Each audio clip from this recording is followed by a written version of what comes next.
সামনে বিধানসভা নির্বাচন আর তার আগে সংখ্যালঘুদের নিয়ে জোড়া চাপে তৃণমূল কংগ্রেস। মুর্শিদাবাদে ইমাম মুয়াজ্জিমদের রোষে রাজ্য, মাদ্রাসার অনুমোদন চেয়ে আবার পথে নামছেন শিক্ষকরা। ভোটের স্বার্থে তৃণমূলের সংখ্যালঘু তোষণকে কটাক্ষ করেছে এবার বিজেপি। সামনে নির্বাচন রয়েছে আর সেই নির্বাচনকে সামনে রেখে এবার সংখ্যালঘু তোষণ। ভোটের স্বার্থে কি তৃণমূল সংখ্যালঘু তোষণ করে? কেননা এর আগে আমরা দেখলাম যে ইমাম মুয়াজ্জিমরা তারা রীতিমতো ক্ষোভ উগরে দিয়েছে।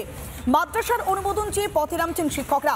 মমতা বন্দ্যোপাধ্যায় তিনি নিজে গালভরা প্রতিশ্রুতি দিয়েছিলেন। তিনি বলেছিলেন যে প্রায় 700খানা পদে নিয়োগ করা হবে, কিন্তু 680খানা পদে নিয়োগের কথা দেখানো হয়। আর তারপরে 338 জনকে নিয়োগ করার পরেও এখনো পর্যন্ত প্রচুর পরিমাণে নন অ্যাডেড মাদ্রাসাগুলো রয়েছে, অর্থাৎ অনুমোদনহীন মাদ্রাসাগুলো রয়েছে। তারপরেই তারা পথে নামেন, তারা বিক্ষোভ দেখায়, মাদ্রাসা বোর্ডের সামনে তারা প্রতিবাদ করেন। 4 অগস্ট সেই ডেডলাইন বেঁধে দেওয়া হয়েছে। সেই ডেডলাইনের মধ্যে যদি না তাদেরকে অনুমোদন দেওয়া হয় তারপরে বৃহত্তর আন্দোলন, এমনকি আমরণ অনশনের হুঁশিয়ারি দিচ্ছেন সেই মাদ্রাসা শিক্ষক এবং শিক্ষাকর্মীরা। আর এখানেই প্রশ্ন, সামনেই বিধানসভা নির্বাচন রয়েছে, সেই বিধানসভা নির্বাচনকে সামনে রেখে এবার কি নতুন করে পরিকল্পনা করছেন মমতা বন্দ্যোপাধ্যায়? এর আগেও একাধিক পদক্ষেপ নেওয়া হয়েছে, কিন্তু তারপরেও কোনোভাবেই কর্ণপাত করা হয়নি। সারা বাংলা ইমাম মুয়াজ্জিম অ্যাসোসিয়েশনের রাজ্য সম্পাদক নিজামুদ্দিন বিশ্বাস তিনি কি অভিযোগ করছেন শুনুন একবার। এটার জন্য না গভর্নমেন্টের সদিচ্ছা, সত্য কথা বলতে সরকারের সদিচ্ছা লাগবে। প্রথমত হচ্ছে যে আমাদের ওয়াকফ সম্পত্তি উদ্ধার করতে গেলে যারা ইনক্লোজ করে আছে, জবরদখলকারী, তাদের হঠাৎ গেলে পুলিশ পর্যাপ্ত পরিমাণে পুলিশের সহায়তা লাগবে। রক্ষক ভক্ষক হয়ে যাচ্ছে, মোতাওয়াল্লি মানে যাদের কেয়ারটেকার, যাদের ওটা রক্ষণাবেক্ষণ করতে দিচ্ছে, তারা অনেক ক্ষেত্রে বেঁচে দিচ্ছে। বা বলেছিলেন যে যাদের গৃহহীন তাদের গৃহ বা ঘরের ব্যবস্থা করা হবে, এই ব্যাপারটা কিন্তু উনি সবসময়ই ভুলে যান। বলেছিলেন তাদের ছেলে মেয়েদের পড়াশোনার ক্ষেত্রে হেল্প করা হবে। আমরা গিভ অ্যান্ড টেক পলিসিতে বিশ্বাস করি। যদি সরকার আমাদের দেখে, আমরা দেখব।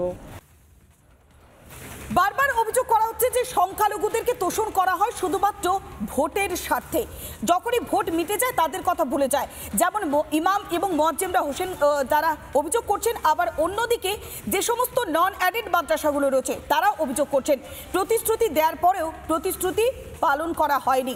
ফুরফুরা শরীফের পীরজাদা তওহা সিদ্দিকী তিনি কি বলছেন, কি অভিযোগ তার শুনুন।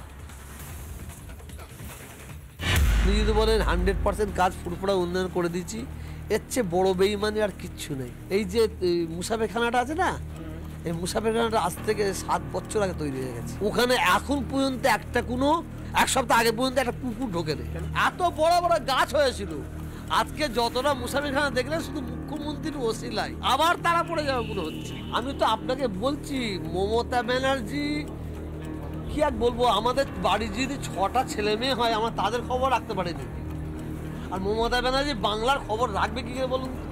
আমার সঙ্গে তো সেনা শিশুর সঙ্গে এই নিয়ে ঝগড়া।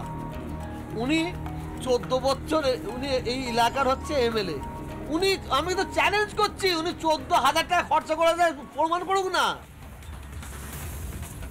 একদিকে তওহা সিদ্দিকী পীরজাদা তিনি অভিযোগ করছেন যে তিনি ওপেন চ্যালেঞ্জ করছেন, এখনো পর্যন্ত কেন মাদ্রাসাগুলোর দিকে তাকানো হচ্ছে না সেই প্রশ্নটাও করছেন অনুমোদনহীন মাদ্রাসা শিক্ষকরা। একদিকে জোড়া ফলায় বিদ্ধ হয়ে গিয়েছে রাজ্যের শাসক দল, প্রতিশ্রুতি দিয়েও প্রতিশ্রুতি পূরণ করছে না রাজ্যের শাসক দল। কি অভিযোগ করছেন বিক্ষোভরত মাদ্রাসা শিক্ষকরা, কি তাদের অভিযোগ শুনুন। মাদ্রাসাগুলো অনেক 2000 সাল থেকে চলে আসছে, সেইগুলোকে আজ অব্দি যেগুলো সরকারিভাবে যারা পায় মালপত্র, অন্যান্য স্কুল, আমাদের এই মাদ্রাসা স্কুল একটাও কিছু পায় না। এখন যদি উনি ঠিক মতো কাজ করেন তো ভালো, নয় আমাদের এই আন্দোলন চলবে। বোর্ড প্রেসিডেন্টের গাফলতির কারণে আমরা এই 342টা মাদ্রাসার এখন অনুমোদন পাচ্ছি না।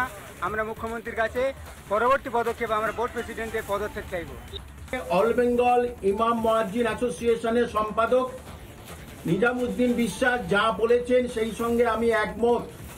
আপনি 2012 সালে কেন বলেছিলেন যে ইমাম মুয়াজ্জিনদের গৃহহীন যারা তাদের ঘর করে দেবেন, তাদের সন্তানদের আপনি পড়াশোনার খরচ দেবেন বা স্টাইপেন্ড দেবেন?